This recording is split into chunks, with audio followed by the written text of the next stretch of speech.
प्रिय विद्यार्थी, बगड़िया बाल विद्या निकेतन ऑनलाइन क्लास में आपका स्वागत है।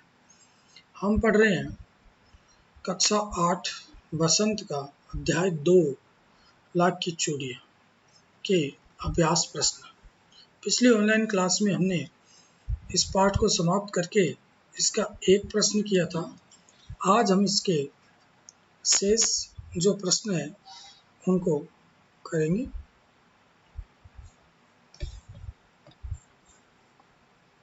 अगला प्रश्न है, वस्तु विनिमय क्या है?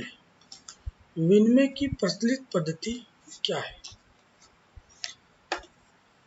वस्तु विनिमय वह पद्धति है जिसमें किसी वस्तु के बदले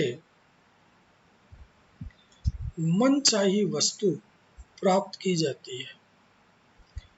इस पद्धति वस्तु के लेन देन में पैसे की जगह वस्तु का प्रयोग किया जाता है। जैसे बदलू लाख की चूड़ियों के बदले अनाज या अन्य आवश्यकता का सामान लिया करता था। आज ये चलन नहीं है। आज पैसों के बदले वस्तुएं खरीदी जाती है। इस पद्धति को मुद्रा विनिमय के नाम से जाना जाता है। प्रश्न 3, मशीनी युग ने कितने हाथ काट दिए हैं? इस पंक्ति में लेखक ने किस व्यथा की ओर संकेत किया है?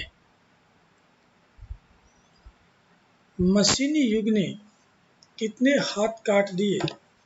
इस पंक्ति के माध्यम से लेखक ने मशीनों को अंधाधुंध प्रयोग करने से बढ़ती बेरोजगारी की ओर संकेत किया है।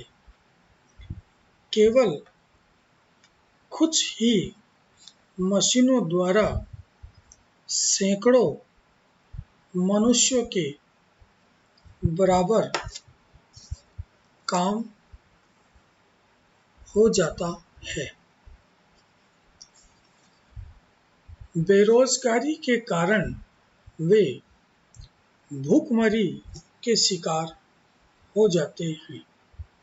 इतना ही नहीं, इनके कारण छोटे उद्योग और पैतृक व्यवसाय भी नष्ट हो चुके हैं और बचे खुचे नष्ट होने के कगार पर है।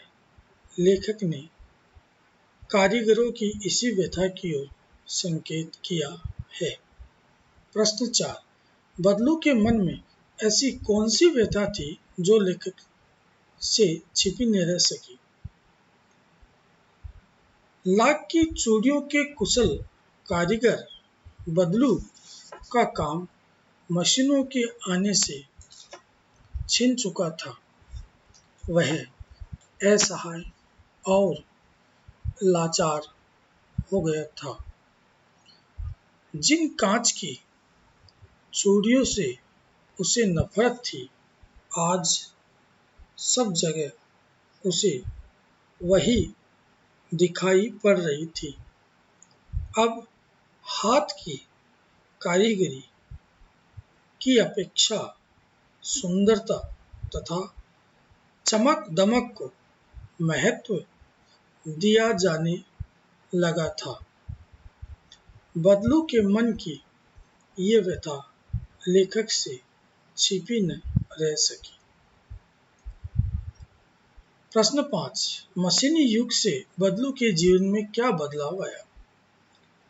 मशीनी युग के कारण बदलू का काम छिन गया था। वह बेरोजगार हो गया था।